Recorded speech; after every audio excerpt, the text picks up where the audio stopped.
اللہ حفاظت فرمائے، اللہ حفاظت فرمائے۔ ابتدا میں میری تھوڑی سی وہ بات عرض کی تھی، وہ یہ کہ جب کسی جگہ کے مسلمان نماز پڑھ سکتے ہوں، رکاوٹ کوئی نہ ہو، پھر بھی نہ پڑھے۔ جب کسی جگہ کے مسلمان روزہ رکھ سکتے ہوں اور سستی کی وجہ سے روزے نہ رکھیں، جب کسی جگہ کے مسلمان زکوٰۃ دے سکتے ہوں پھر بھی نہ دیں، جب کسی جگہ کے مسلمان حرام کاموں سے بچ سکتے ہوں پھر بھی نہ بچیں، جب کسی جگہ کے مسلمان قرآن پڑھ سکتے ہوں پھر بھی قرآن کے ساتھ ان کا تعلق قائم نہ ہو، جب کسی جگہ کے مسلمان اپنی نبی کی ایک سنت پر عمل کر سکتے ہوں پھر بھی نہ کریں، تو اللہ تعالیٰ شانوں کی طرف سے کبھی خطرناک فیصلے آتے ہیں۔ وہ یہ کہ جب تم آزادی کے دور میں میرے دین پر عمل کر سکتے تھے پھر بھی تم نے عمل نہیں کیا، تو میں ایسے حالات لے آؤں گا کہ تم چاہو گے بھی عمل کرنا تو کر نہیں سکو گے۔ اس کی مثال نمبر 1 اندلس کی میں نے پیش کر دی تھی کہ اندلس میں 800 سال تک مسلمانوں کی حکومت رہی، اور بعد میں جب خرابیاں شروع ہو گئی تو وہ حالات آ گئے کہ اگر وہ قرآن پڑھنا چاہے تو نہیں پڑھ سکتے تھے، اپنی عورتوں کی عصمتیں بچانا چاہیں تو نہیں بچا سکتے تھے، بلکہ کیا ان کی تو جان بھی باقی نہیں رہی، اور وہاں کے مسلمان یا تو مارے گئے یا عیسائی بن گئے یا وہاں سے فرار ہو گئے، اور اس طرح سے 800 سال کا مسلم ملک جو اذانوں سے آباد تھا وہ 800 سال کا مسلم ملک کفرستان بن گیا۔ بخارا اور سمرقند یہ وہ علاقہ تھا جہاں امام بخاری، امام مسلم، ابو اللیث سمرقندی جیسا انسان، وہ علاقہ کے جہاں امام صاحب ہدایہ علامہ برہان الدین مرغینانی رحمہ اللہ تعالی جس علاقے میں تھے کہ جس مسجد میں بیٹھ کر کے انہوں نے ہدایہ کتاب لکھی،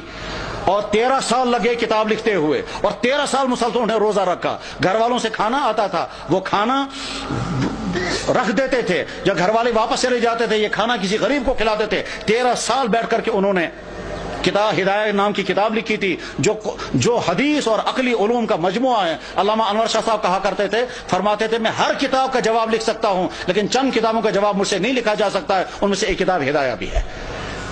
جس مسجد میں صاحب ہدایہ نے وہ کتاب لکھی تھی اس مسجد میں شراب کھانا چلتا ہے۔ غرض یہ کہ جب بخارا اور سمرقند جیسے علاقے میں وہ حالات آ گئے کہ وہاں قرآن رکھ نہیں سکتے، کلمہ پڑھ نہیں سکتے، مسجدوں میں تالے لگ گئے، تو اللہ تعالیٰ شانوں کو طاقت ہے، اگر غضبناک ہو جائیں تو ان علاقوں میں بھی یہی حال ہو سکتا ہے جن علاقوں میں مسلمانوں کو موقع ہے وہ اپنی دین پر چلیں۔ میرے بھائیوں، اس غلط فہمی میں مت رہیں کہ ہمارے لیے وہ حالات نہیں آ سکتے ہیں، ہماری پچھلی تاریخ میں ایسے حالات آ چکے ہیں۔ چنانچہ کشمیر کی پچھلی تاریخ میں ایک زمانہ ایسا آیا تھا جب سکھوں کا دور تھا، مسجدوں میں تالے لگے تھے، اور جو نماز پڑھنا چاہتا تھا اس نماز پڑھنا اس کی جسم سے کھال نکالی جاتی تھی سب لوگوں کے سامنے تاکہ باقی لوگ نماز نہ پڑھیں۔ سری نگر کی جامع مسجد میں گھوڑے باندھے گئے تھے،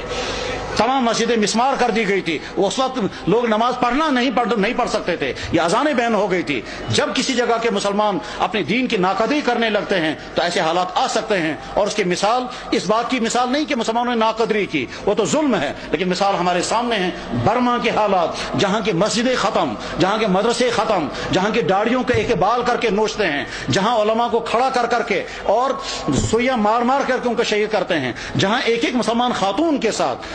20 30 بلکہ 100 آدمی بدکاریاں کرتے ہیں اور کھلے عام کرتے ہیں، جہاں مسلمان عورتوں کو کھڑا کر کے آگ لگا کر جلا دیتے ہیں، جہاں مسلمان عورتوں کی گودوں کے اندر ان کے بچوں کو ذبح کر دیتے ہیں، اور ساری دنیا کے مسلمان دیکھ رہے ہیں مگر کوئی کچھ نہیں کر سکتا۔ جب ان مظلوم مسلمانوں کے لیے کوئی آواز نہیں اٹھا رہا ہے تو آپ بے فکر یہ مت رہیں ہمارے ساتھ اگر کبھی ایسا ہوا تو ساری دنیا کے مسلمان سرگرم ہو جائیں گے۔ آج کا مسلمان بے حس ہو چکا ہے، آج کا مسلمان دنیا کے حکمران، ان کے بیوروکریٹ، ان کے تمام ہائی کلاس طبقے وہ اپنی عیاشوں میں ڈوبے ہوئے ہیں، کسی سے کوئی امید نہیں ہے۔ اپنے دین پر جمنے کا فیصلہ کر کے اٹھیں،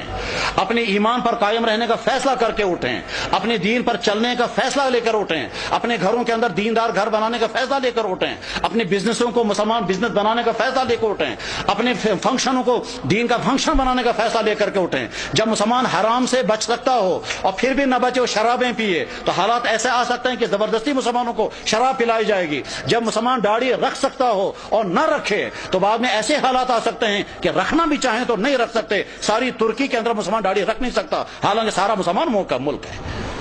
ایسے حالات آ سکتے ہیں، اس لیے اپنے دین کے ساتھ وفاداری کا فیصلہ کرو، ورنہ تو ایسا ہو سکتا ہے کہ اللہ جب تم میرے دین کے ساتھ وفاداری نہیں کرو گے تو میں تم پر ایسے حالات لا سکتا ہوں کہ تم چاہو گے بھی میرے دین پر عمل کرنا تو کر نہیں سکو گے۔ اللہ جل شانہ اس برے انجام سے ہم سب کی حفاظت فرمائے، ہمارے ان اکابرین کی حفاظت ہو، مدارس کی، مساجد کی، دین کے دینی اداروں کی، دین کے کام کرنے والوں کی اور دین پہ جننے والوں کی مدد فرمائے۔ وآخر دعوانا ان الحمد للہ رب العالمین برحمتک یا ارحم الراحمین، آمین۔